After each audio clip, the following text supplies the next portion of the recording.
Hey guys, welcome to Capturing Christianity, the channel that exposes the intellectual side of Christian belief. I don't know why I have so much trouble remembering what the tagline of our ministry is sometimes. Well, tonight we're talking with Dr. Jerry Walls about atheist objections to heaven. So, Dr. Walls, should I call you Jerry or Dr. Walls or Why don't you just call me Jared? That's simpler. Jerry? Okay. So we had this scheduled actually, what was it, back in April, and we ran into some really, really serious technical difficulties. And so thankfully, we've sorted all those out. We're on a new streaming platform, so everything should be good to go here tonight. Well, so again, like I said, we're talking about atheist objections to heaven. So here are just a couple that we're going to be discussing. Is heaven going to be super boring? I know that's an atheist objection that I hear sometimes. When we're in heaven, are we going to be frozen in age? Do babies remain babies in heaven? How does that work? If death no longer exists, then do people still eat meat and plants in heaven? How does that work? So these are some of the questions that we'll be talking about tonight. Dr. Jerry L. Walls is a scholar in residence and professor of philosophy at Houston Baptist University. His primary focus is on philosophy of religion, ethics, and Christian apologetics, the thing that we do here. He has authored, co-authored, edited, or co-edited more than a dozen books and over 80 articles and reviews. That's a lot of stuff. Among these is an influential trilogy on the afterlife, namely Hell, the Logic of Damnation, Heaven, the Logic of Eternal Joy, and Purgatory, the Logic of Total Transformation. And basically, he's one of the most foremost experts in the world on the Christian view of heaven. So that's why I wanted to invite him in particular on tonight to discuss these atheist objections. And so as Dr. Walls, as Jerry and I are talking, feel free to write your questions in the live chat. I have at least one moderator with me tonight, AJ Bernard. He's going to be taking down your questions and sending them to me.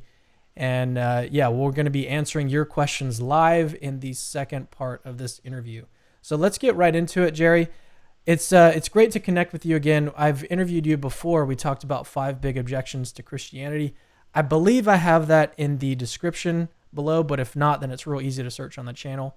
We'll just take about 60 seconds and share with our audience a little more about your background, why you're interested in philosophy and apologetics, and these sorts of questions, particularly about heaven, hell, and even purgatory, which is an interesting concept for someone like yourself, because you're not Roman Catholic at all. You are Protestant as they come.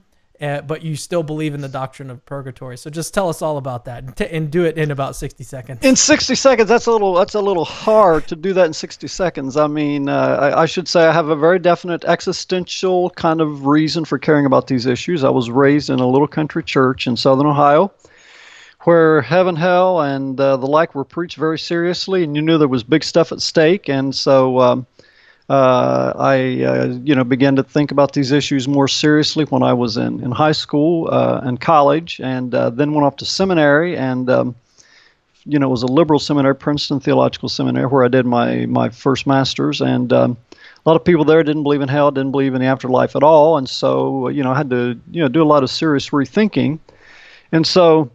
It was clear to me that there are big truth claims at stake here.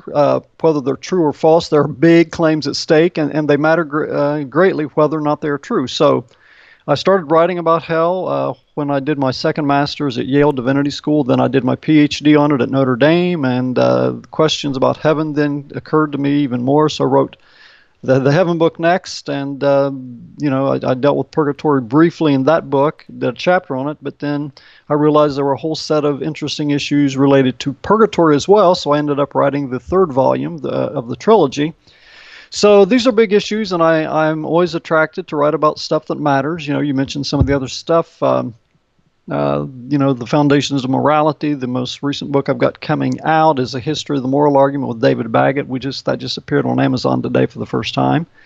So is Catholicism, that one, Calvinism? Yeah. Real quick, is that one completed? Have you already sent off the final to the publisher? Not only is it completed, yes, it is scheduled for publication. Yeah, it'll be coming out later this year. That is so awesome. Yeah. Well, keep going. I didn't mean to cut you off. No, that's all right. So I just have an interest in apologetics for the simple reason that it matters enormously whether Christianity is true. C.S. Lewis famously said, if it's not true, it doesn't matter at all. But if it does, everything hinges on it. And given the enormous nature of the claims that Christianity makes about the possibilities for happiness, the possibilities for misery, about the meaning of life that far exceeds anything we can hope for if this world is it, these are big questions that you cannot rationally not care about. So I sometimes say, I can understand the person who doesn't believe in hell, doesn't believe in heaven, if you've thought through and say you just don't reject it.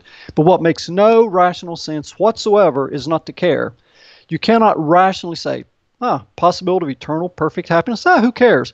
Possibility of eternal misery, who cares? I mean, every sane person has to care whether these issues are true. And the same goes for the whole Christian faith, the resurrection. I mean, if Jesus Christ was the Son of God raised from the dead, man, enormous things hinge on that. So I care about apologetics simply because Christianity makes enormously big truth claims with enormous implications and existential implications for our lives. So that's why I write about all that stuff. In short, that was one of the 60 seconds. Yeah, just a tad over there, Jerry. Yeah, all right, well, you ask a big question. You ask big questions. I mean, come on. It's a good question, and it was a good exactly. answer. All right, so here we go. So we're talking about, again, atheist objections to the doctrine of heaven. You see this all over the place, and we're going to be talking about some of these in the sources, actually. But, Jerry, so take, the first thing that I think we need to do, instead of going directly to objections, is to ask, well, what is the Christian view of heaven? I think we need to establish that first, get some solid ground, some target that we're shooting at. So what is the Christian view of heaven? Yeah, my most recent book on heaven, it's the one on Heaven, Hell, and Purgatory, which is a kind of a popular synthesis of my academic trilogy. The first chapter in the book lays out 7 truths about heaven.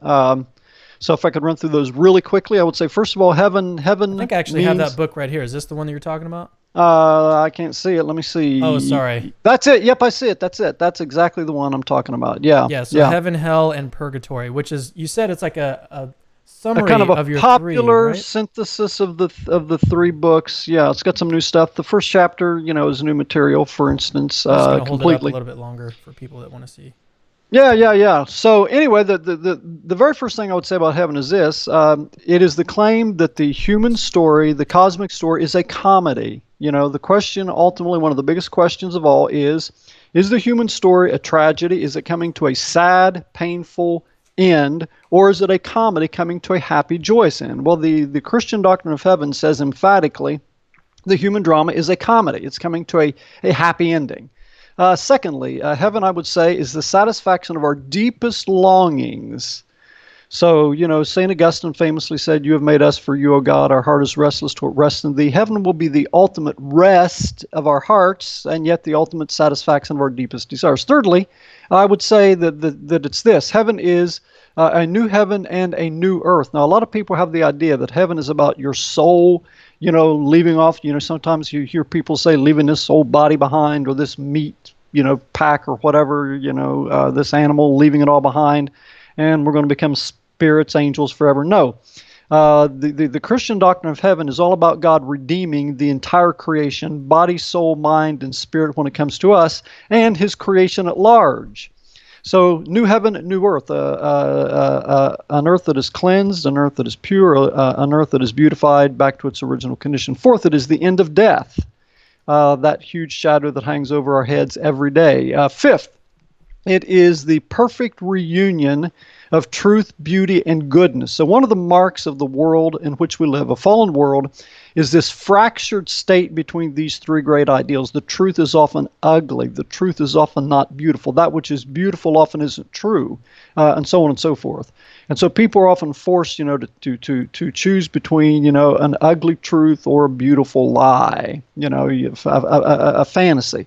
Well, heaven is going to ultimately show that the truth is beautiful, it's good. 6, heaven is the best of human culture. So I think the greatest stories have yet to be told, the greatest music is yet to be produced, the greatest poems, the greatest food, etc., the greatest movies have yet to be done. I think heaven is going to include continuing human creation and culture. And finally, I would say this is the ultimate hub. It is a matter of being at home with God. So you remember in the very first chapter of Genesis, first chapters, Adam and Eve walked in the garden with God. They were perfectly at home with him. And then sin entered into the world, and there was this separation between God, and they felt uncomfortable in his presence. Well, Jesus Christ has come in the flesh to live among us, ultimately for this objective to make us at home with God. Heaven will about being home with God, Eden restored, being in his presence and exulting in it with complete delight and joy. So that's a quick 7 points of what the Christian doctrine of heaven is all about. For more details, see the book. Yeah, I like that. Okay, so the only one that I'm missing, and I was trying to write down all my notes here, was the fourth one. What was the fourth one again? The end of death. Every tear will be wiped away. The end of death. That's the end of death. Death has run its course. Yes. All right, so I'm just going to summarize those points really quickly for everybody. So the first one was the point about comedy. The second one was it's a comedy, so basically happy ending. The second one is satisfying deepest desires, which I think is going to come up a lot tonight. Then there's new heaven, new earth, which I think entails at least that we're going to have physical bodies. Right? Absolutely. Yes, God did not create these bodies to, throw them in a dustbin. Same thing with the earth and the other rest of the cosmos. He's going to redeem it, restore it. Yeah, and we saw the first fruits of that with Jesus, right? Jesus, exactly. And our resurrection, he is the model of our own resurrection. Correct. So then the fourth point was the end of death, which I think is pretty self-explanatory, right? And then number 5, perfect reunion of truth, beauty, and goodness. And let me just say real quickly, in the book, this was one of my favorite points that you made. It was really interesting to think about the reunion of truth, beauty, and goodness, and how they all sort of live together in this one place. I think that is just amazing to think about. All right, number 6 is best of human culture. That's another interesting one, because that's not really something that gets talked about a lot in these discussions about heaven, at least not in my discussions of heaven. Most of my discussions of heaven revolve around like, what kind of body are we going to have? Are we going to be like floating around? Are we going to be, disembodied? What's that going to be like? What kind of experiences am I going to have? But I really like this point about the best of human culture. I think that's really interesting. All right, number 7, being at home with God, which I think is sort of the point of all of this, right? And you said exactly, that, and that goes back to the first chapters of the opening of the Bible. Exactly. Eden restored and better. Restored and better. All right, so let's move on to these objections, and I think we're doing pretty good on time here. So the first objection is our life on earth is a much shorter mode of existence than existence in heaven. So don't Christians have less motivation to care about the environment, basically? Well, I would say yes and no. Yes, in this sense of the word. If you think this world and this life is the ultimate reality, then this is it, baby. I mean, if this is destroyed, everything is destroyed. You've got nothing else to live for. You've got 70, 80 years in this world, and that's what our ancestors are going to have, and our descendants, and so on. So if this is it, there is something about, you make this your only attempt to heaven, is basically our attempt to create heaven ourselves on this earth. Now, we haven't done a very good job of it, and in fact, some of the people that have been most utopian have been some of the most brutal dictators and the like. But I would say, well, the other side of the answer is no, because this is God's world. It is a gift of God, and when we do not take care of this created order, when we abuse it, we are sinning, just like when we sin against God and we sin against other people. It's another thing we can sin against by misusing it and abusing it. So Christians, I think, have very much reason to take care of the earth, because partly what we're concerned to do is work with God, to anticipate and look forward to the kingdom of heaven. And as I said before, heaven is a new heaven and a new earth, this world beautified, restored. So that's what we look forward to. That's what we anticipate. So even now, we ought to try to be doing what we can to bring heaven in a preliminary way, to show signs of God's presence, of what he ultimately intends the world to be. Ironically, well, I don't know if there's anything ironic about it, but the book that sort of got me interested in philosophy years ago when I was in high school was actually a book about ecology, and I think I've told you this story before.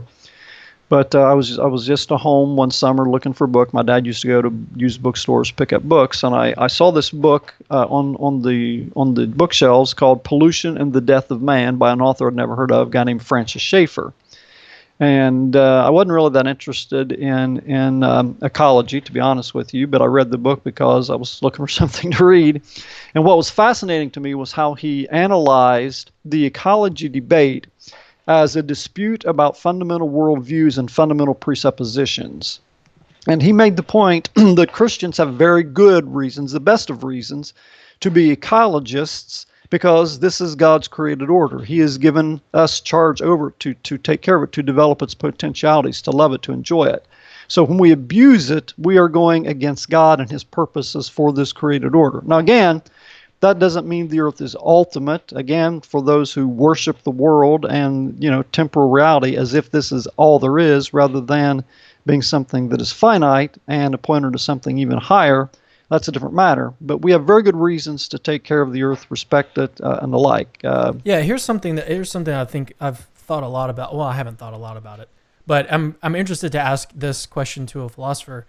What do we have obligations to people that don't exist? For instance, future persons. Do we have moral obligations to future generations? Is that something that exists, or what? How do we view that?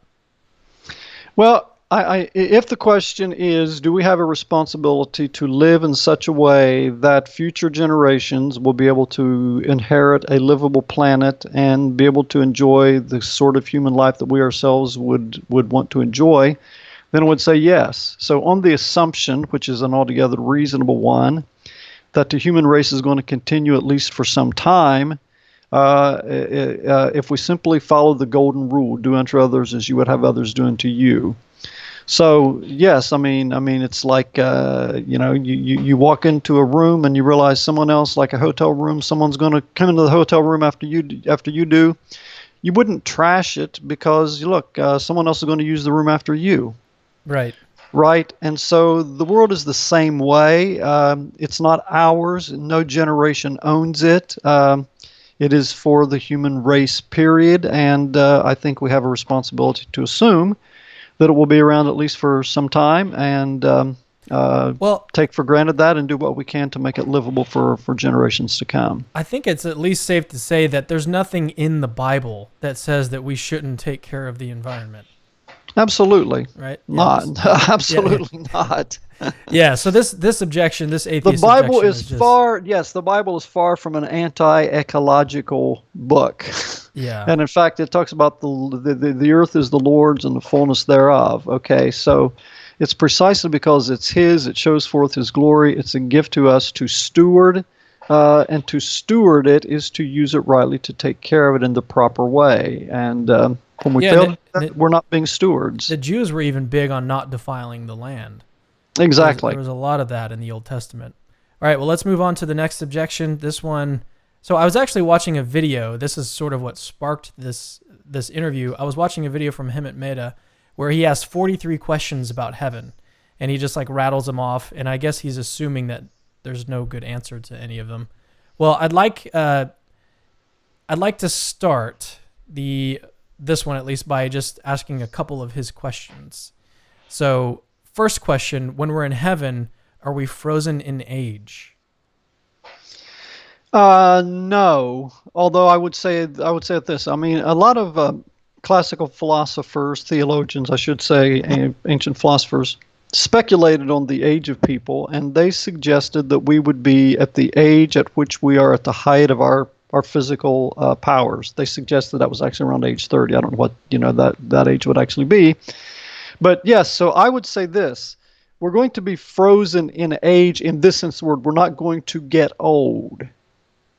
Okay, we're going to, so here's the paradox. We're going to grow, we're going to continue to learn, we're going to continue to improve, to mature, and yet we're not going to get old, as in the sense of declining.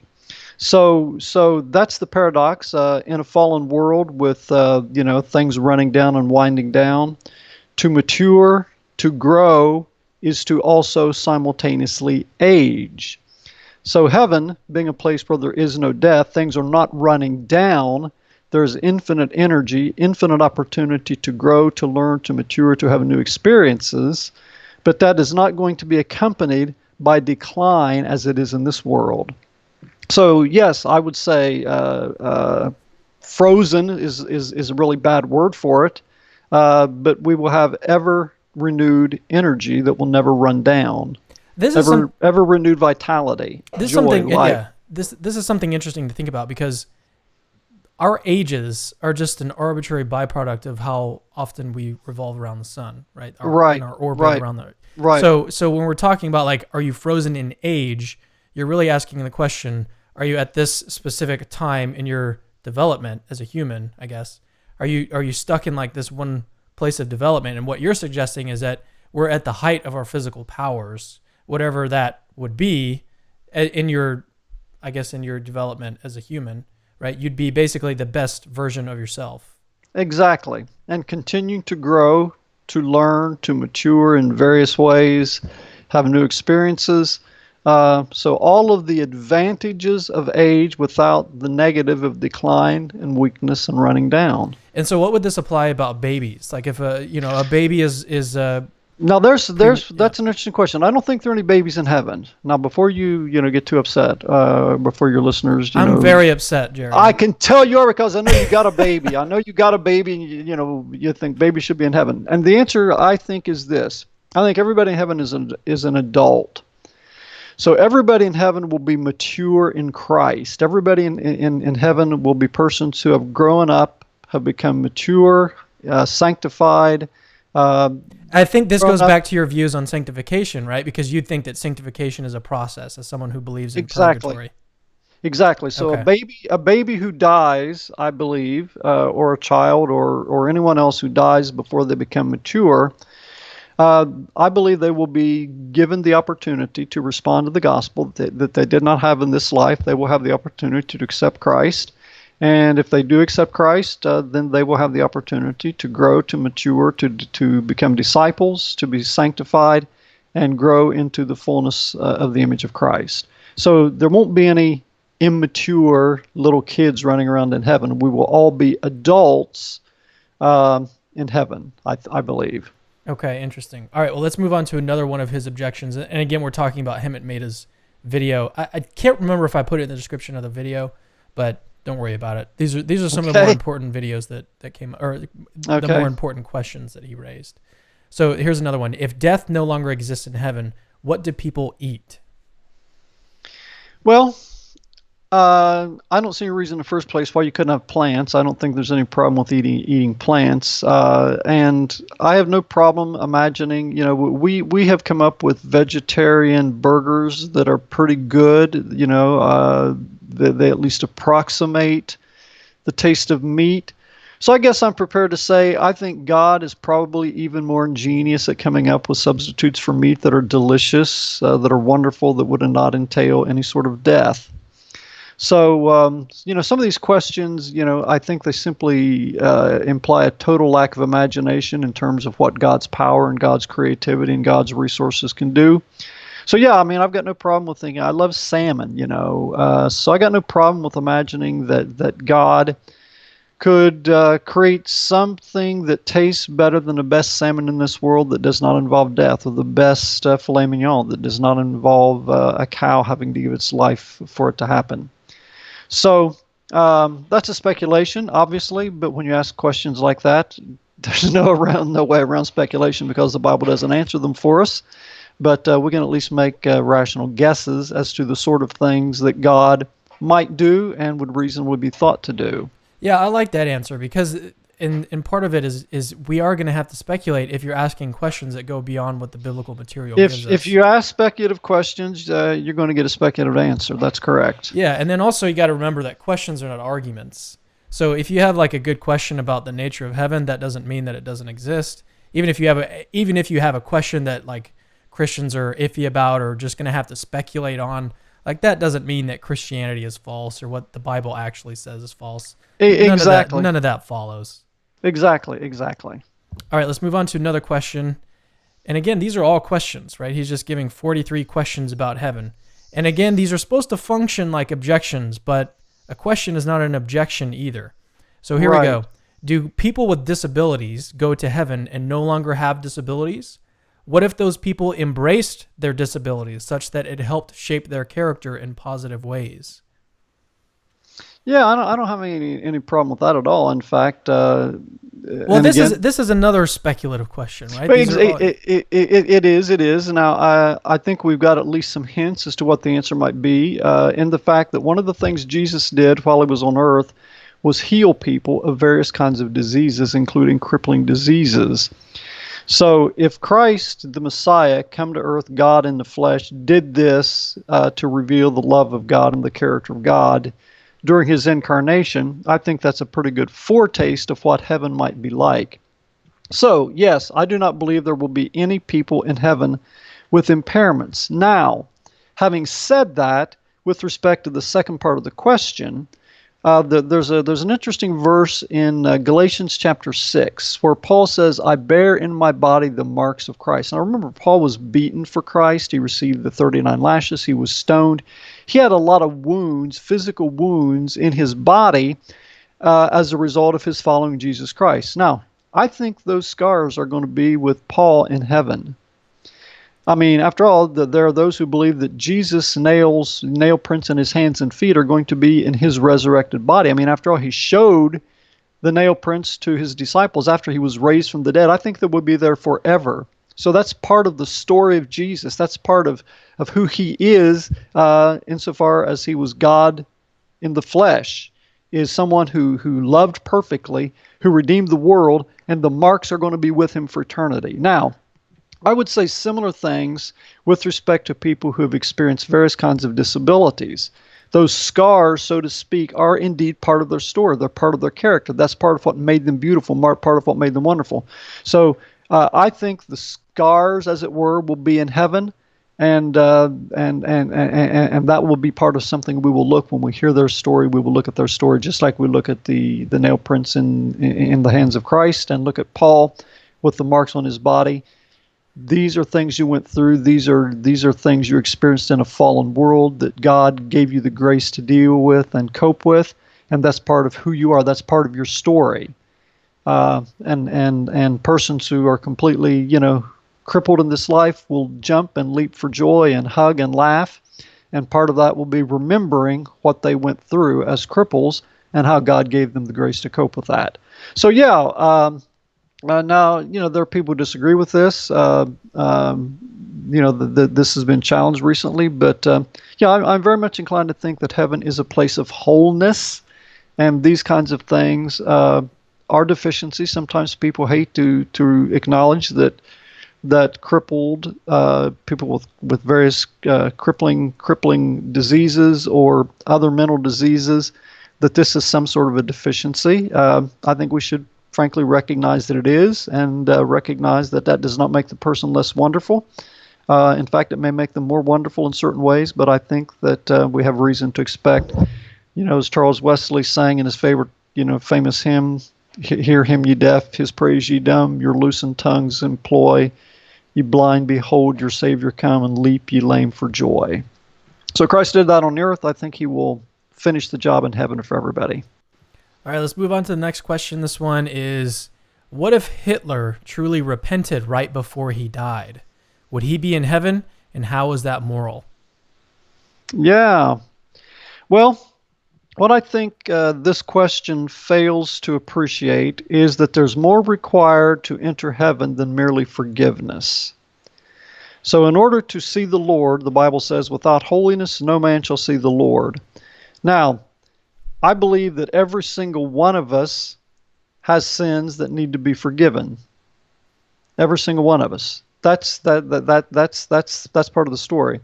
I also believe that every single one of us, our sins can be forgiven, whether, we're a nice little old lady whose sins are perfectly very respectable, or whether you're Adolf Hitler.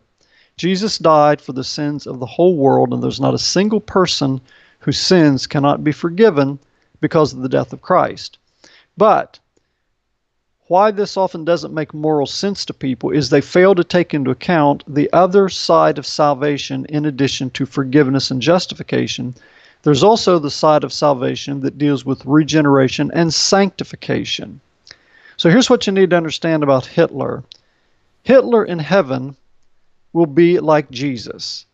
Hitler in heaven will see his sins through the eyes of Jesus and hate them as much as the most righteously devout person hates them. Hitler will have undergone the kind of transformation that will make him a completely new man in Jesus Christ. So Hitler in heaven is not going to be the guy whose character is such that he would order the execution of millions of innocent people in order to fulfill his own ambitions for power and glory. He will be a man who now sees that in its true light, thoroughly and utterly repudiates it, hates it, and now is a man who is like Jesus Christ. So to embrace Hitler in heaven, you sometimes think about this. It's really a stirring, striking kind of a claim. Heaven will include not only rape victims, it will include rapists. It will include not only terror victims, it will include forgiven and transformed terrorists. It will include not only Jews and Gypsies and Poles slaughtered by Adolf Hitler, it could possibly even include Hitler himself. I don't know that, obviously. But you know what? I actually hope to see Hitler in heaven. I think it would be one of the most amazing monuments to the gracious glory of God, of his forgiving, sanctifying power, to see Hitler like Jesus. So in my book, Heaven, Hell, and Purgatory, I give the example to illustrate purgatory of Scrooge from the Christmas Carol. Now you remember what Scrooge was like at the beginning of the story?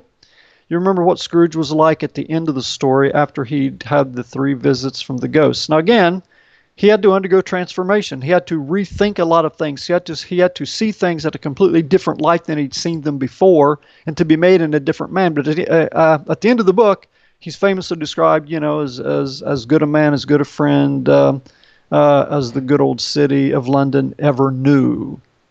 So people make this objection again, are only thinking of salvation entirely in terms of forgiveness and justification. That's only the beginning of salvation.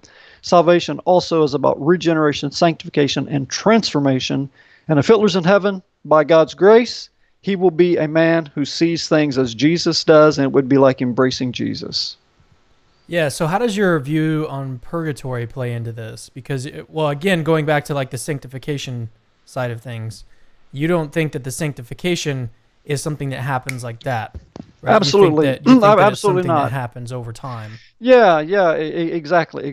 So Hitler wouldn't go straight to heaven, right? He would enter into purgatory, and then over time he would develop his character such that he would be sanctified. Yes, he would undergo the kind of transformation where he saw his sins in their true light, thoroughly repented of them to the very bottom of his heart, and had his character and soul remade. Now again, you see in the Christmas Carol how, this could possibly happen. What would take a lot of time psychologically could happen in a relatively short frame of time in terms of our clocks. Scrooge has all these 3 dreams in one night, and in the course of these dreams, he sees, his past life and the choices he made that turned him into a money-loving, kind of a person miser. The choices he was making presently with his contempt and disdain for people, when he says, about the surplus population, let them die, and so on and so forth, and in his Christmas future. So he sees all of these phases of his life and does some serious repenting about all of these various sins at these various stages of his life. So again, I think that's sort of an image, a picture of the transformation sanctification process, or the process of purgatory. So if a person dies having, hardly begun the process of sanctification, yes, then I think God finishes the sanctification process in purgatory. So again, this is not a Roman Catholic version of the doctrine of purgatory. It's not about, paying for your sins or anything like that. It is simply about completing the sanctification process and God finishing the work that he's begun in terms of making us like Jesus. Does that make sense? Yeah. So let's move on to the next question here. Where am I at? I just missed it. Okay. So this one, and actually someone who in the live chat asked a very similar question. So this is going to answer theirs. What if someone I loved didn't make it into heaven? So for instance, suppose that you had a child and the child went astray and maybe they died in a car accident, and for all you know, they went to hell. could I really be happy? Is the question. Could I really be happy if I knew that they were being tormented forever in hell? Do I just forget that they exist? What happens? Yeah, that's one of the hardest questions, and that's actually one of the big motivations that the people who embrace the doctrine of universalism, the idea that everybody's going to be saved, use this kind of an argument. And the argument is heaven is a place of perfect happiness. Perfect happiness is incompatible with anybody being in hell. So in order for perfect happiness, heaven to exist, hell can't. At least it can't not exist eternally. As you just mentioned, one solution that's been proposed is we will simply forget about these people. We'll have no more memory of them. And this strikes me as very implausible, because so much of my personal identity is tied up with my story, my history. So how can you just pluck out big chunks of people who are important exactly to you? Yeah. So to make it very to give a specific example, suppose there's a family with 4 kids, and one of them is not in heaven. Well, all 3 of them, including the parents, all the 3 kids plus the parents, their stories are very much tied up with that person's story. You'd have to take out huge swaths of your own story in order to cause you to forget that. So I think that's an implausible solution. So I think the frank reality that we've got to acknowledge here, and this is one of the hardest questions I've dealt with in trying to make sense of hell, but here it is. I think heaven is compatible with a certain element of regret. So what I'm saying is this: those in heaven would regret the fact that those that they love, or anybody for that matter, in fact, we will love all people, but at that point, so anybody in hell, we would regret their choice. I think heaven, perfect happiness, can include an element of regret. Now, having said that, I go on to emphasize that this could not be the sort of thing that dominates your consciousness at all. I think rather you could be at peace with the fact, because what I think hell is about is the conscious, deliberate, persistent choice of evil. And if someone persists in choosing evil, they decisively reject the good. They decisively reject the love of God. They resist every opportunity to go to heaven, which I believe people are given every opportunity. What I call optimal grace. Nobody goes to hell for lack of opportunity. Nobody goes to hell for lack of chance to repent.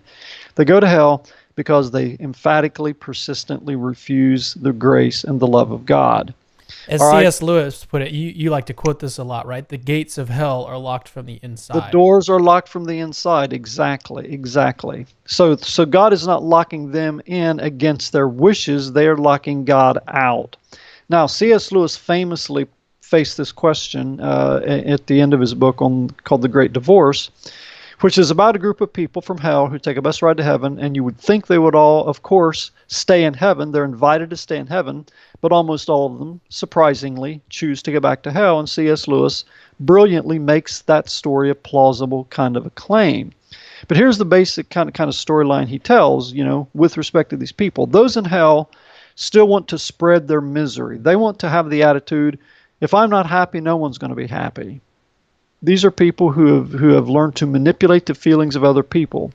And C.S. Lewis says, you've got to make your choice. I mean, either allow what he calls a dog in the manger to be the tyrant of the universe, and that's a famous expression, dog in a manger. The manger is where the cows eat the food. The dog doesn't like the cow food, but he sits in the manger to keep the cows from eating. So Lewis says you can either allow a dog in the manger to be a tyrant of the universe, or you can recognize there has to come a time at which evil simply loses its ability to force and get its own way. So evil doesn't win. It doesn't get its own way. It fails in its attempt to spread the misery of hell into heaven. So heaven is about perfect happiness. And again, I would simply suggest that this perfect happiness could include an element of regret. So, those in heaven will regret the fact that those in hell have chosen and persist and continue to choose hell, but they're no longer vulnerable to the manipulation, the emotional manipulation. So therefore, they also have a peace about it, even though they regret those choices of those people. They're at peace with the fact that they have done so freely, and God's given them every opportunity. All right, let's move on, because we have a few more questions here, and I want to get to the questions from the audience. So here's this one was one that I just put into our notes here because I asked it in the introduction, but I didn't see it in my notes at the bottom. So here it is. Isn't heaven going to get boring? Because eventually you're going to do everything there is to do, and so heaven will basically wind up being like hell out of boredom. Yeah, it's really interesting that this is very much a modern, kind of a postmodern phenomenon. From people who have a life of leisure and the like, are terrified that things are going to eventually turn boring no matter what. Now, here's really what I think the question comes down to. Heaven as a perfect happiness is coherent only insofar as the idea of God is coherent. Now, God, we are told, is a God of perfect happiness. He exists eternally, and God's endless life is one of delight, joy, and pleasure. Now, if this is true of God, it's at least possible to be eternally happy and joyful. Now, I think we can also get at least a clue of why this is possible if we just stop and look at this massive, fascinating universe. Now, I sometimes go to like zoos and see all these amazing fish. The amazing kind of number of fish I've never even seen, and there are just hundreds of them, that are so different shapes and different colors and alike. And I look and go, man, what an amazing creative God to make all those fish, right? Mm-hmm. Same thing with birds, right? And foods and like. And this is just one tiny planet in this massive universe that has galaxies literally billions of light years away. When I stop to think about that idea of a light year, it just blows my mind. And then when I think of something being billions of light years away, that blows it even further. And you got billions of galaxies, billions of light years away. Now, I stop and think to myself, okay, if this universe is so incredible and we've hardly even begun to fathom it and understand it, how much more fascinating must be the creator of all of this interesting, fascinating, fun stuff, right? So I have no, again, I think part of this is limited imagination. We sort of see life as like one big video game, and you get to the end of the video game and you go, all right, I'm bored, I'm done with that one. I think we have failed to show the imagination for what God is capable of, His own infinite nature. I think He has infinite sides of Himself to show to us, to reveal to us. Another suggestion is that there are all kind of patterns of pleasure and delight that God can create. So there will always be new patterns of pleasure, patterns of joy, patterns of discovery, patterns of delight. So part of what I think, also fuels the boredom thing is we get weary, we get tired. As days pass, we get older. Whereas in heaven, we're not going to get tired. We're not going to grow old. We're not going to feel the energy running down. We're going to be more like the little kid. G.K. Chesterton said, one thing that little kids often say is, do it again, do it again, do it again. They never get bored. So part of heaven will perhaps be us having the childlike delight in all of life and creation, and we just keep saying, do it again, do it again. But part of living in a fallen world, I think, is that we can't imagine life without things getting boring. Again, what I think heaven is about is growing ever closer to God, and growing ever more, insightful learning more and more, discovering more and more. All of the growth, all the vitality, all the joy without the aging and the decline. Yeah, and here's another point, is that your second point when we were describing what the biblical view of heaven is it satisfies our deepest desires. And so if you're bored, that's not satisfying your deepest desires. So this is Correct. Basically incompatible with the biblical view of heaven, right? Right. It's impossible that you're going to be bored in heaven. Otherwise, it's not heaven. Exactly. All right, so let's move on to the next question. This one actually I asked to my Facebook followers a long time ago, and this is the way that it was phrased. If heaven is just wish fulfillment, is heaven just wish fulfillment for Christians? And so I think what he's trying to get at is this: how do we know that heaven is real and not just something we want to be true? Yeah, I think the key word there is it just wish fulfillment? Now, I would say, is it wish fulfillment? Well, yes, if by wish you mean our deepest desires for ultimate meaning, happiness, and satisfaction, then I think that is indeed what heaven is going to be. It is going to fulfill that wish. By Now, definition. right, right. Now, one of the things I always find curious is this: why do people seem to think that the idea that heaven matches our deepest desires, it lines up with what we want? Why is that a sign of its falsehood? I mean, why would you think that if God created us, if God, again, as Saint Augustine famously said, "You have made us for yourself, O God, and our heart is restless till it rests in you." If that is true about God, well, yeah, we've got desires for happiness. We have desires for ultimate meaning. We have desires for ultimate satisfaction, love, beauty, truth, beauty, and goodness to be reconciled, evil to be defeated. Yeah. If God is real, He's the one who's planted those desires in our heart. That's what we were made for. So yes, in a sense, heaven is wish fulfillment, but it's not just wish fulfillment, as in something that we simply conjured up because we can't cope with reality. So everything goes back again to what is ultimately real. If ultimate reality is the natural world, if ultimate reality is matter and energy, yes, then heaven is just a matter of wishing and desiring and hoping and dreaming in a childish way for something that will never happen. If, on the other hand, ultimate reality is God, there's good reason to think that God exists, then heaven is fulfillment of our deepest wishes, all right, but those wishes simply reflect what it's like to be a rational creature, made to desire happiness, made to desire truth, made to desire beauty, to long for that, to desire it, and heaven will ultimately satisfy those grand desires.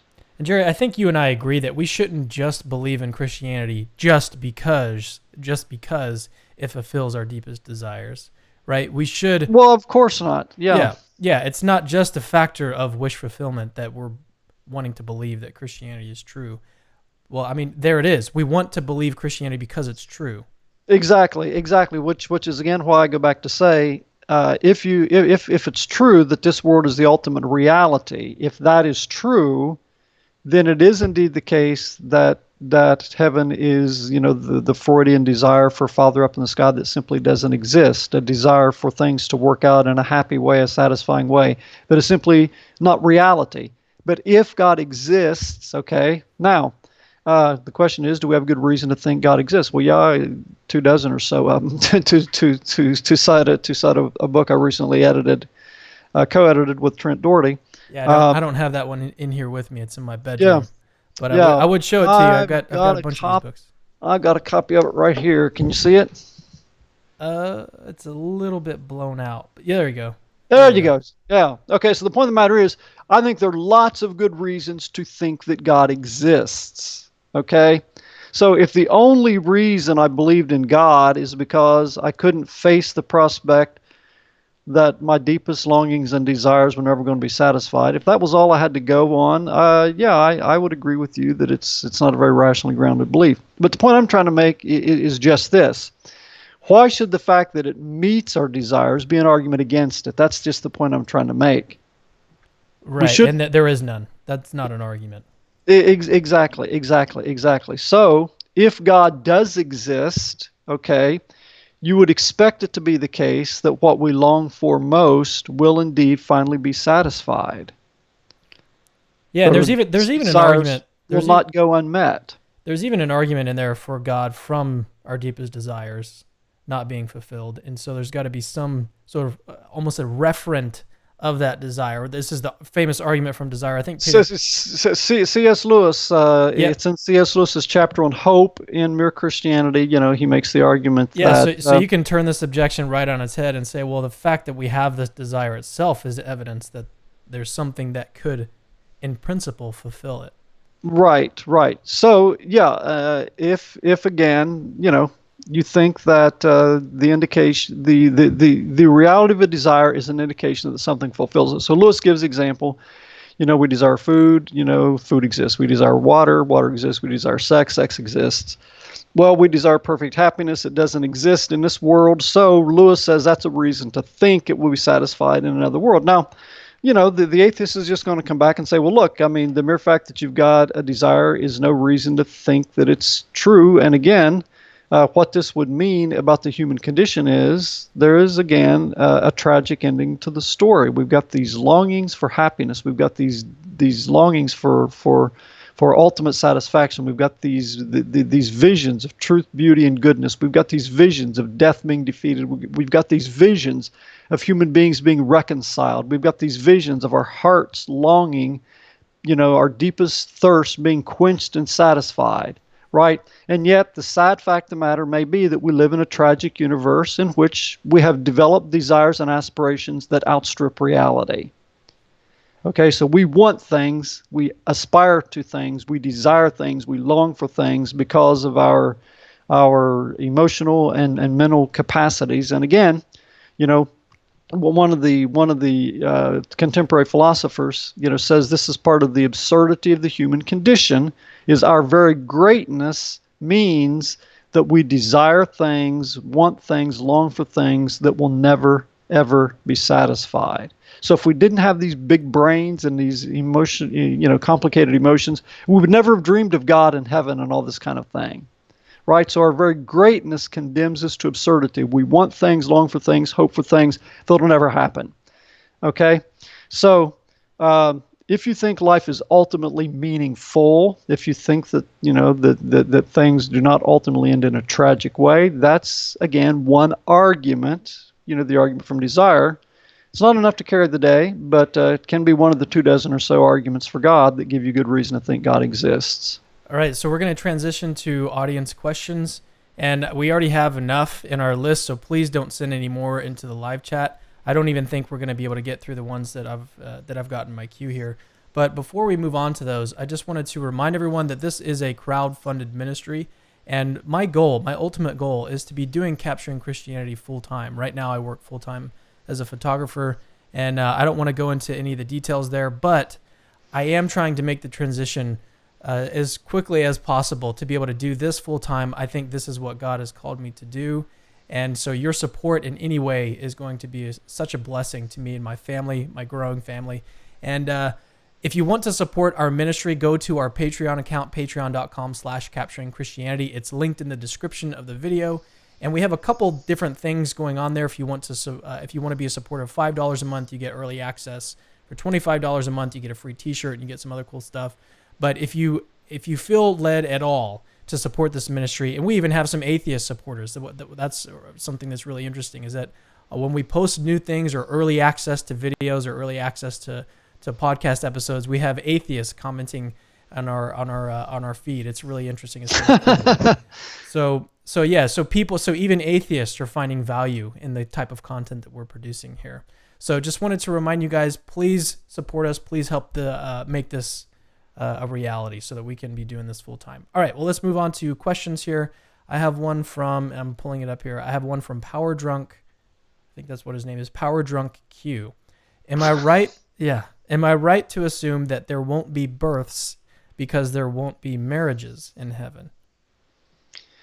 Yes, it is generally agreed that heaven will not involve sexuality, although there are exceptions to that. There are some theologians who've argued that there will be sex in heaven, but Jesus did teach very clearly that there will not be marriage in heaven.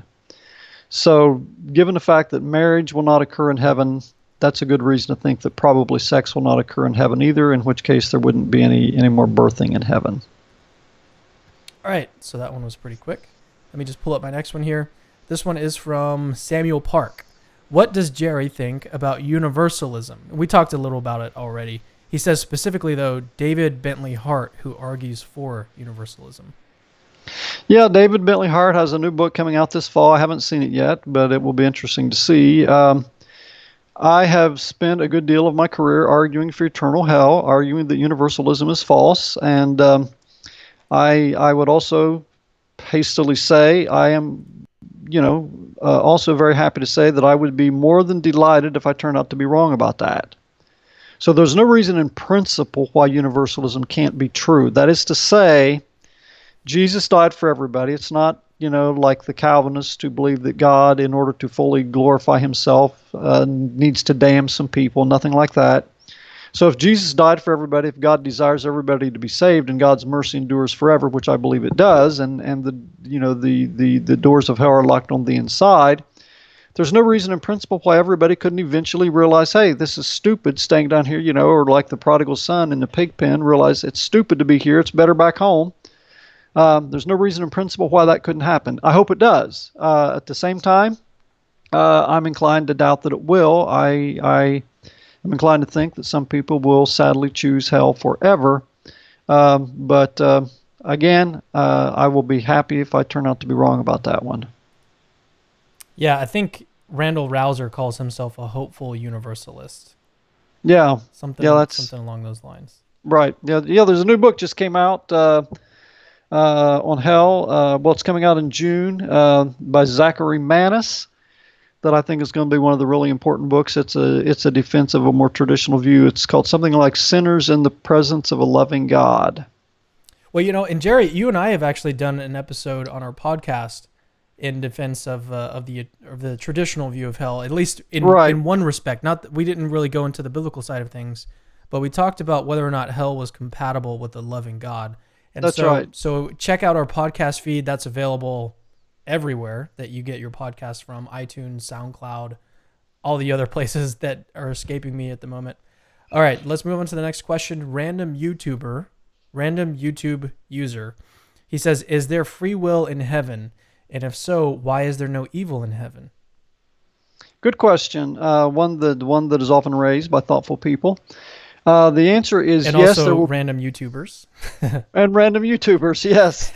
Yes, I think we will be free in heaven, although we will not be vulnerable to temptation, because at this point in our history, we will have seen through the illusions of evil. So in order to be tempted by evil, you have to think that it's possible that it could make us happy, that it's better to go that way than to obey God. Everybody who's undergone the kind of sanctification and transformation that is necessary to enter heaven will have already rejected evil completely through and through. They will have seen through its lies. They will have seen through its delusions. It no longer will have any kind of appeal for them whatsoever. So they're still free in the sense that they can choose among various good actions. They're not determined to only pursue certain actions, but given the character they have formed, the only kind of choices they will be psychologically and emotionally capable of making will be good ones. So they're still free. They might choose to go write a book or read a new book or whatever. They might decide to go listen to Mozart's music a little longer. They might decide to explore a star. Whatever. They will be free within the realm of a character that is perfectly transformed in goodness. All right, this one is from Adrian Neely. In heaven, will we only have good memories of our earthly lives? No. I think we will remember everything about our lives, but we will see everything through the lens of God's grace, healing, and transformation. So the painful things that we will have experienced, we will see them through the lens of how God used that to transform us. We will also have the capacity to forgive the terrible things that have happened. And again, like Paul's scars that I mentioned earlier, that will be part of the story, and we will be able to embrace the full story, history of our lives, in the light of God's grace, healing, and transformation, and His ability to use even the terrible things that have happened to us to the good effect of making us better persons. All right, we have one last question. Kim McCracken, question for Dr. Walls: does he think when Jesus said, "The meek will inherit the earth," this means for a literal 1,000 years, or for what length of time? I don't have a firm opinion on that one. I'm inclined to think that the millennium is a symbolic number that refers to a certain period of time, but I don't think it's necessarily a literal 1,000-year period of time. But those kind of questions are speculative, and the various options that theologians have held on those, and I don't have a strong opinion on that one. All right, easy enough. Well, thanks, Jerry, for coming back on. So we've done hell, we've done heaven. I think we're going to have to do one on purgatory. Yeah, have to do purgatory. I think we're going to have to do it. All right. Well, yeah, thanks for coming on. I think this was a lot of fun, and we could have answered even more questions. You know, that video, like I said, it was 43 questions on heaven. And I think we did a pretty decent job of answering these. If you guys have any questions that you think we didn't answer, some big questions on heaven that you think are just like unanswerable, or I don't know, some really good atheist objection to the concept of the Christian view of heaven, then leave it in the comments of this video.